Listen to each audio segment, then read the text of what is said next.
have a 12-hour connection here in Manila on our way to Bali, and we have decided to do a food tour to check local delicacies.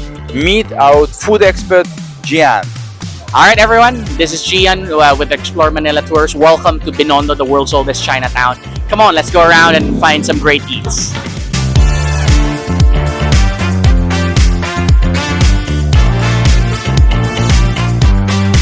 Ubia is the generic word for anything that reminds you of either a spring roll or an egg roll here in the Philippines. Okay. More often than not, they're crispy and deep fried. You probably had some if you're dating a Filipina.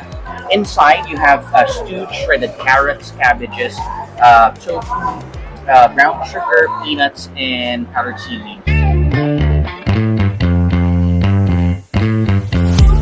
So that was stop number one. We had to leave some food on the table because apparently there will be 10 more of those sizes later today. So looking forward to it.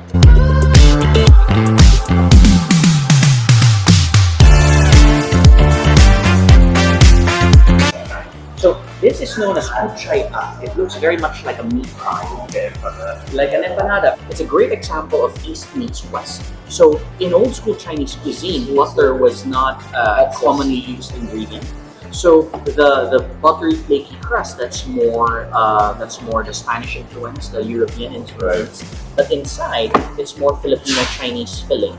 So inside, what you see here is minced pork, carrots, white radish, herbs, salt and pepper, onions, and all that. So once again, it's gonna be a sweet and savory little dish, and then you can pair it with a local hot sauce. Think of it like a sweeter sriracha. Okay. Okay. All right. Cheers. The second meal was absolutely delicious, and too bad I had to leave half of it on the plate because more food is coming.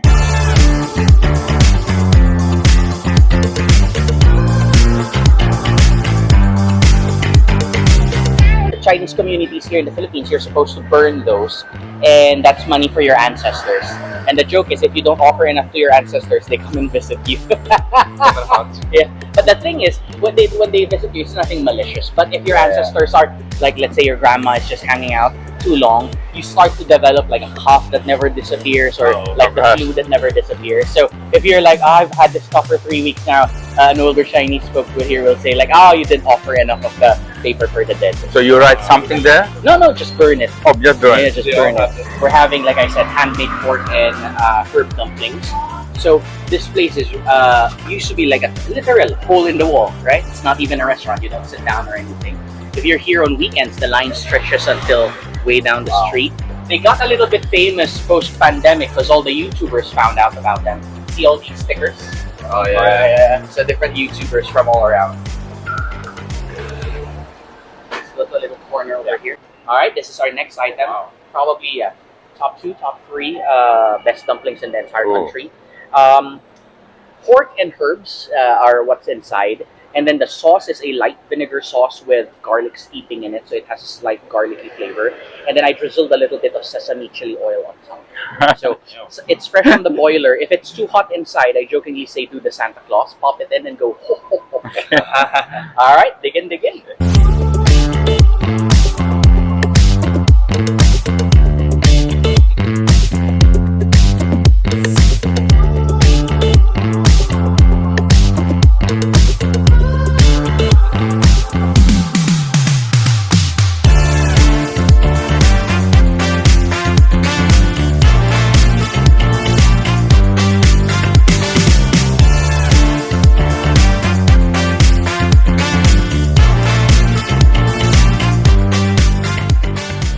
They basically invented this dish. Their great-grandfather invented it in the late 1800s, and now it's everywhere in the Philippines. Like, everywhere you go in the Philippines, you'll always generally see mami.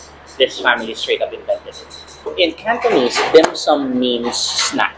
Like, literally, that's the English translation. Yeah. So it's snack food. So I wanted to play on the meaning a little bit. So everything we're having this morning is what we locals would consider snack food.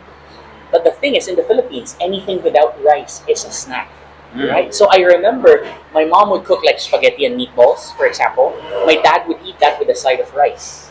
Right? He would eat pizza with rice. Oh, yeah. Like he'd take a bite of a pepperoni pizza and then a scoop of rice. Yeah. Yeah, because old school here in the Philippines, if you didn't have rice, it wasn't considered a meal. Got it. Yeah. Why are you feeding us a hot noodle soup and like hot tea?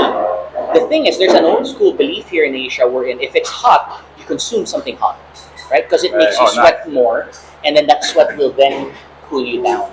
And then psychologically as well, imagine just downing this, right? Let it cool down a little bit, but downing it when it's still warm. Your whole chest is nice and warm, right? Yeah. And then everything around you starts to feel cooler Nice. because internally you feel hot. Right. Yeah. It's counterintuitive, but it makes sense. Yeah. It's similar to hoisin, but it's their own blend. Spread it all around. Add as much green onion as you enjoy. And then finally, hit it with a bit of cocaine. White pepper. There you go.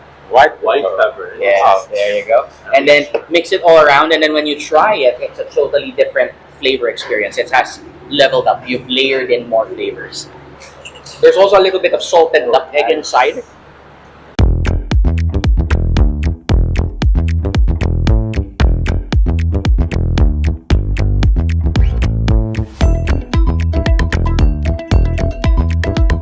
Sauce, vinegar, and chili oil. In the Philippines, we change the vinegar with these little limes known as calamansi. Basically, grab your calamansi, you squeeze it in, and then you add a little bit of soy sauce, which is this one, and then you add as much of the chili garlic paste as you want.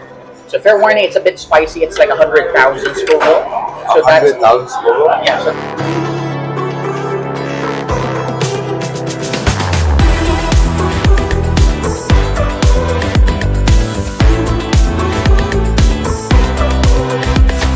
then this is like a shrimp and pork sausage. The cool thing about it is this casing, instead of sausage casing, that's very thin. So it's beef dumpling, basically deep fried in wonton wrappers, and then a curry sauce. So our curry sauce is similar to the Japanese curry sauce, mildly sweet as well.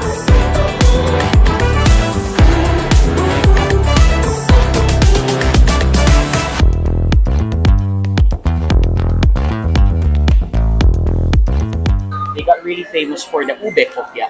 So ube is purple yam. It's a local yam variety here in the Philippines. It's naturally bright purple. And they're the first ones that really popularized the ube flavor ones. So I'm gonna get these for you. They go great with coffee or tea. And yeah, it's a very dense like cake type thing. So really, really tasty. Perfect. Have you had hopia before? Yeah, well, I think you'll like it as well. Really nice. All right, folks, I hope you're full. We had a lot to eat and a lot to see and all that. Thank you very much for joining us, and yeah, hope you have a pleasant day.